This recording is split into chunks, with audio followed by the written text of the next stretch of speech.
டயட்லாம் நல்லா தான் இருக்கீங்க. ஆனா தூங்காம இருந்தீங்கன்னா எப்படிங்க நமக்கு வெயிட் லாஸ் ஆகும்? வெயிட் லாஸ் சீரிஸ்ல இன்னைக்கு டே 4 வெயிட் லாஸ பத்தி ஏ டூ இசட் சொல்லிட்டு இருக்கேன். வீடியோ எண்ட்ல உங்களுக்காகவே ஒரு சாம்பிள் டயட் பிளான் கொடுத்துருக்கேன். ஸோ வீடியோவை மிஸ் பண்ணாம ஃபுல்லா பாருங்க. மோஸ்ட் ஆஃப் த பீப்புள் வந்து டயட் அண்ட் ஒர்க் அவுட் மட்டும் தான் வெயிட் லாஸ் அப்படின்னு நினைச்சிட்டு இருக்காங்க. அது கூட சேர்த்து ஸ்லீப் அண்ட் ஸ்ட்ரெஸ் மேனேஜ்மெண்ட் நீங்க கரெக்டா பண்ணீங்க அப்படின்னா தான் மெயினா உங்களுக்கு வெயிட் லாஸே ஆகும். சயின்டிஃபிக்கா என்ன சொல்றாங்க அப்படின்னா அவங்க ஹார்மோன் பேலன்ஸ்டா இருந்தா மட்டும்தான் உங்களுக்கு வெயிட் லாஸே ஆகும் சொல்றாங்க. இப்போ நீங்க தூங்காம இருக்கீங்க, ஸ்ட்ரெஸ்ஸா இருக்கீங்க அப்படின்னா அவங்க ஹார்மோன் கண்டிப்பா இம்பேலன்ஸ் ஆக ஸ்டார்ட் பண்ணும். இதனால கண்டிப்பா உங்க வெயிட் லாஸ் வந்து அஃபெக்ட் ஆகும். எஸ்பெஷலி கார்டிசால் லெவல் வந்து நம்ம பாடியில் ஹையாக ஸ்டார்ட் பண்ணும். கார்டிசால் அப்படிங்கிறது நம்மளோட ஸ்ட்ரெஸ் ஹார்மோன். இது ஹை ஆகும் போது என்ன ஆகும் அப்படின்னா உங்க பாடி ஃபேட்டை ஸ்டோர் பண்ணி வைக்க ஆரம்பிக்கும், எஸ்பெஷலி உங்க பெல்லியில.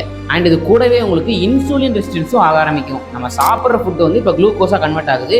நீங்கள் பண்ணுற பல தப்பால அந்த குளுக்கோஸை வந்து உங்கள் பாடியால் கரெக்டாக யூஸ் பண்ணவே முடியாது. இதனால் உங்கள் பிளட்டில் குளுக்கோஸ் லெவல் வந்து அதிகமாகி டைப் 2 டயபெட்டிஸ் வர்றதுக்கான வாய்ப்புகள் கூட அதிகமாகவே இருக்குது. ஸோ உங்கள் ஸ்லீப்பை கரெக்டாக மேனேஜ் பண்ணுறது ரொம்ப ரொம்ப முக்கியம். இப்போ நீங்கள் கரெக்டாக தூங்காமல் இருந்தீங்க அப்படின்னா ஸ்ட்ரெஸ் ஆவீங்க. நீங்கள் ஸ்ட்ரெஸ் ஆனீங்க அப்படின்னா அதிகமாக சாப்பிட ஆரம்பிப்பீங்க. நீங்கள் அதிகமாக சாப்பிட்டீங்க அப்படின்னா கேலரிஸ் எக்ஸ்ட்ரா ஆகும். இதனால் கண்டிப்பாக உங்கள் வெயிட் லாஸ் வந்து அஃபெக்ட் ஆகும். உங்களுக்கு இப்போ ஸ்ட்ரெஸ்ஸாக இருக்குது அப்படின்னா மெடிடேஷன் பண்ணுறது, வாக்கிங் பண்ணுறது, எக்ஸசைஸ் பண்ணுறது, இந்த மாதிரி ஏதாவது ஒரு கரிக்குலர் ஆக்டிவிட்டிஸில் நீங்கள் இருக்கும்போது உங்களை பாசிட்டிவாக வச்சுக்கிறதுக்கு இது ரொம்பவே ஹெல்ப்ஃபுல்லாக இருக்கும்.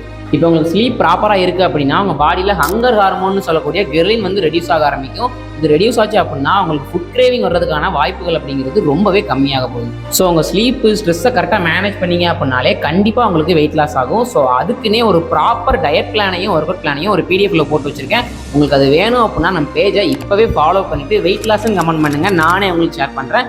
இந்த வீடியோ ரொம்பவே யூஸ்ஃபுல்லாக இருக்குன்னு நினச்சிங்கன்னா உங்கள் ஃப்ரெண்ட்ஸுக்கும் மறக்காமல் ஷேர் பண்ணிடுங்க. வெயிட் லாஸை பற்றி அவங்களும் தெரிஞ்சுப்பாங்க.